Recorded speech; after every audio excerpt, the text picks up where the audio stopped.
in Norway, all perpetrated on non-Muslims by Muslims.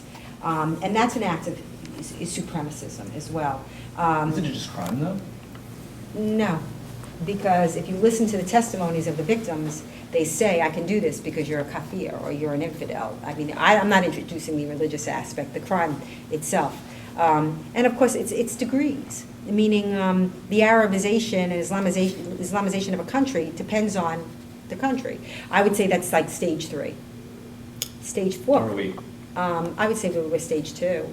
I'd say Darfur, Sudan, was stage 4 or 5, clearly, where you have finally the complete Arabization and Islamization, according to Simon Dang, who's the leader, of course, I'm sure you know, the former slave in Sudan, the freedom movement there, where they're just mass slaughtering. It's genocide. Now, whether you like it or not, and this may be an uncomfortable truth, there's a call for this genocide of the slaughter of non-Muslims. It's a holy, it's in the Quran. It's in the Quran. Now, you could say, well, you're taking it literally. And if you are basing what you're saying on the Old Testament or the New Testament, which is the word of God, but written by men. They're a collection of stories written by men.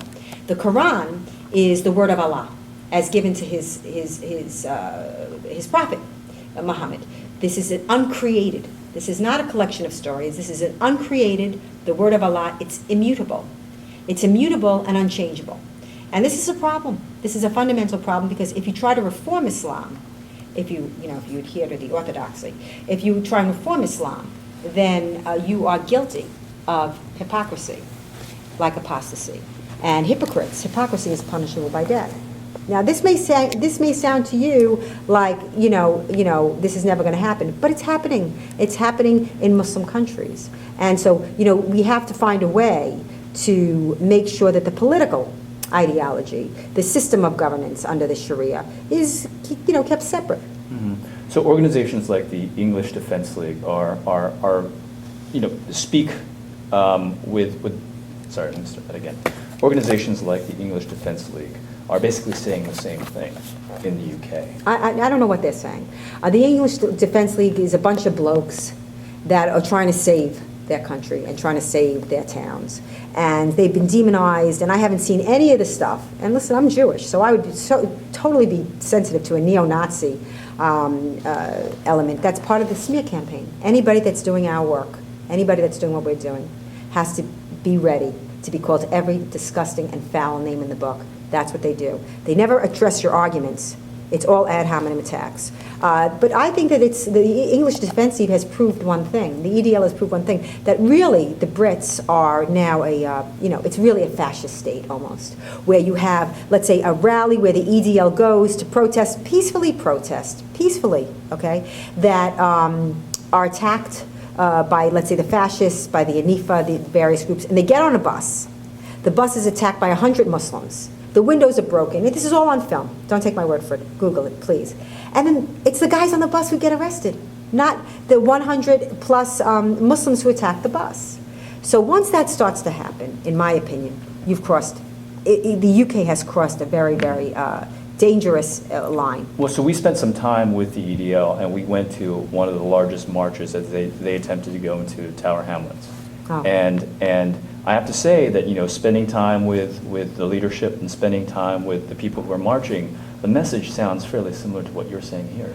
I have not marched with them. I haven't met them. So you want me to take your word for it? Okay. So and so, what's the point of? Well, but you don't identify with what their message is. I identify with people fighting to save their country. Yeah, I don't have a problem with that. But I'm just saying, you're asking me to verify something I can't verify. I don't know what you saw. I don't know what you heard. But I don't see anything wrong with their message.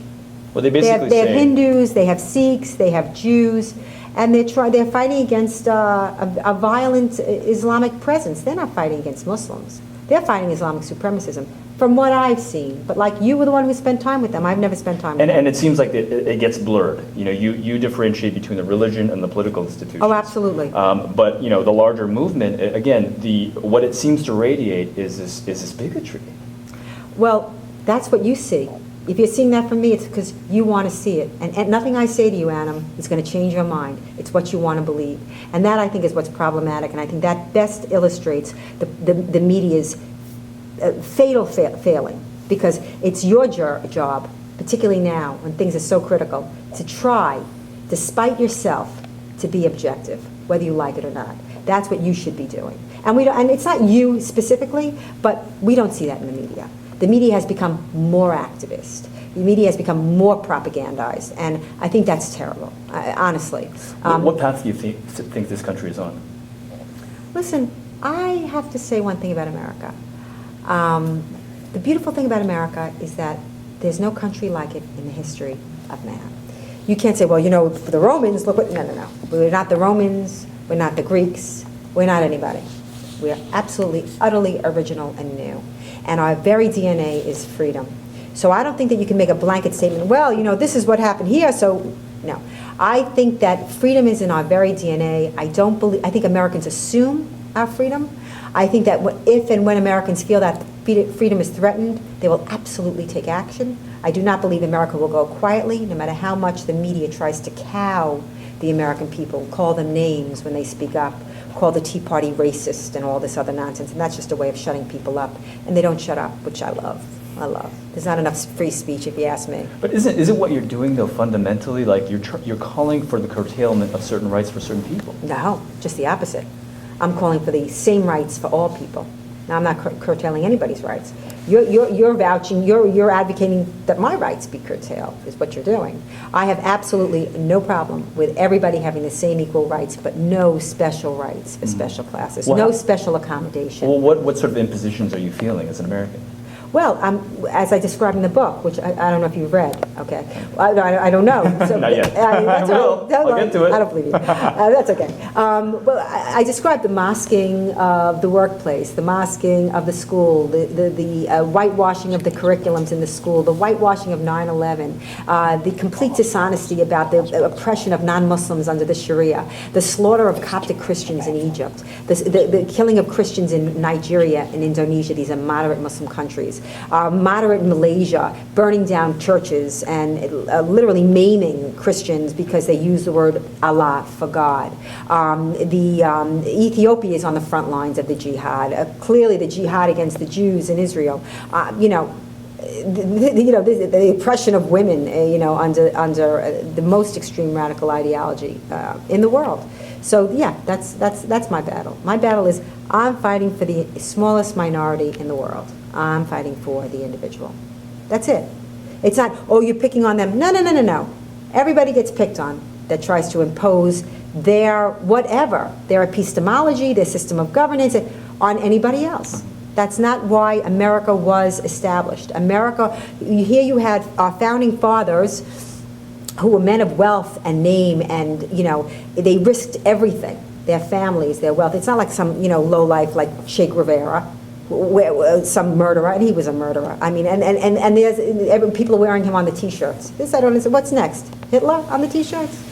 But these men gave up everything, risked everything for an idea, for a brilliant idea, historical, and that was individual rights. And I think it must be guarded. But in no way is this, against Muslims. But if there's a competing system and that system encroaches on my rights, you got to say no. What do you say to the legions of Muslim Americans who would listen to your message and say she is at war with us? Oh no. Would they say that to me on 9/11? Would they say that to me in 1993 when they hit the towers? Would they say it then? I'm just curious. So it's false. It's a false premise. But when you oppose the building of mosques. No, I do not oppose the building of mosques. Another untruth. There are hundreds of mosques in New York City. There are thousands of mosques across America. You've never seen me say boo. But there are specific instances where the Ground Zero Mosque, for example, a 15-story, though no longer, mega mosque in a building that was destroyed in the 9/11 attacks, so it is Ground Zero, by the name of Cordoba, which is iconic of Islamic conquest over the West, the Caliphate of Cordoba, when Muslim armies in 7/11 invaded Spain, which was a collection of Christian kingdoms. And it may have been a golden era for them, But it wasn't a golden era for the Christians and the Jews who lived under dimitude, denied basic human rights in the sight of not one but two Jewish pogroms. So that was on its face a big giant middle finger to America, and I could speak out against it. I didn't say the government should stop it, but I could be offended. I'm allowed to be offended. Or only the Danish cartoons, only supremacists are allowed to be offended. So yeah, it was offensive. It was deliberately provocative. The idea that it was a mosque of reconciliation and healing, another slap in the face. In the history of Islam, there are tens of thousands more examples of Islamic, of triumphal mosques being built on the cherished sites of conquered lands. Nowhere ever can you point to a mosque of reconciliation and healing being built on the site of a jihadi attack. Anywhere, ever. So that was another insult. Like you don't know your history. It's been whitewashed. It's okay. So I don't have a problem with mosques. There are mosques going up all over the place. But if it's a mosque by a Muslim Brotherhood group that's named a terror group in the Holy Land trial, and it's a mega structure, and they want special accommodation to build it on a street that has no churches and no synagogues and no businesses, and they want to make a big 3-story, 4-story, 5-story structure on a quiet street with homes, that's not right. If it was a Walmart, if it was a Lowe's, if it was a church, if it was a synagogue, they'd never get the special accommodation. But when it's a mosque, they get it. And I think that that's wrong. I think that's showing favoritism. I think it's showing a special exception, and I think that that's wrong. Is the message, is your message, or do you believe that the attackers on 9/11, that was pure Islam? It was authentic Islam. So, Adam, do you mind asking? Those who crashed the planes into the trade centers While on screaming Allahu Akbar. was that the manifestation of Islam? No, but they were clearly adhering to the third chapter, to the violent jihad. I mean, in their letters, their suicide letters, and I mean, it was Islam. Now, do I believe all Muslims are jihadis? No. But I never said that. I mean, you seem to discount the Muslims that wrote to me that were against the mosque. Even the cab driver who was stabbed by someone affiliated with the mosque, if you remember. That's why that story died. The cab driver was Muslim, and he was anti-mosque. There were a lot of Muslims that understood, Rahil Raza, that understood it was a bad idea. Just like the Japanese would understand that you don't put a Shinto shrine at Pearl Harbor. They could. Just because you can do something doesn't mean you should. You don't. But do you see how... Are we done? One more question. Yeah? I'm just wondering, like, for a lot of Americans who don't have any interaction with Muslims... How is that possible? No. Well, no, but and then for you to say that your one point of interaction perhaps, is watching these towers fall on 9/11, and you saying that, that is pure Islam. I mean, can you see how that might be dangerous to sort of the entire... No, because I don't think Americans are stupid. I don't think Americans immediately think, oh, all Muslims adhere to this, to pure Islam or original Islam or authentic Islam. I think most American Muslims are secular. I do. I don't think it's an issue. I think we have to help raise up the voices of reform.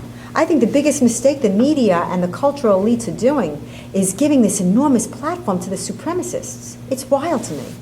Why are you giving that platform to those that, according to an internal document, entered into evidence in the Holy Land trial, the largest terrorist funding trial in our nation's history, these groups, and there were 300 named, Council of American Islamic Relations, Islamic Society of North America, Islamic Circle of North America, their stated goal, quote, is to eliminate and destroy Western civilization from within. And that's who you're giving a voice to, and that's who you guys are just taking it, you're taking it on the chin for. Why? I don't believe they represent Americans. I guarantee you, as a matter of fact, there was a recent poll of Muslim Americans that said CARE does not represent their interest, and yet you guys keep going to CARE, who were named as unindicted co-conspirators in the Holy Land trial, whose leadership has been jailed. There's an enormous dossier on CARE. Why? Why are you doing that?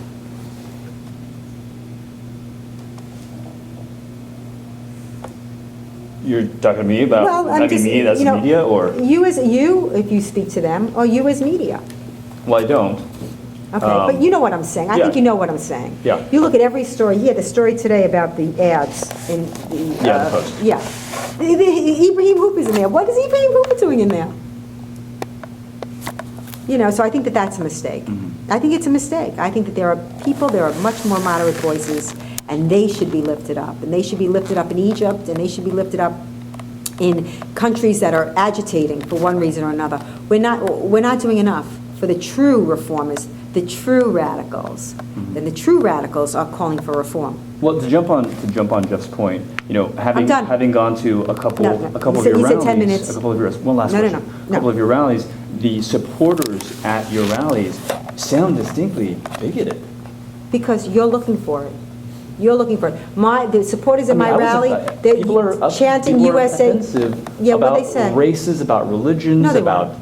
You're making it up. I heard it. I was there. So where's the tape? You're a cameraman. I Where's don't have the- it with me, but I was in the crowd. Yeah, so where's the audio? I've never seen it posted online. Well, I can look for it. You yeah. see, these are just fallacious accusations. It's dishonest. It's not real media. It's nonsense.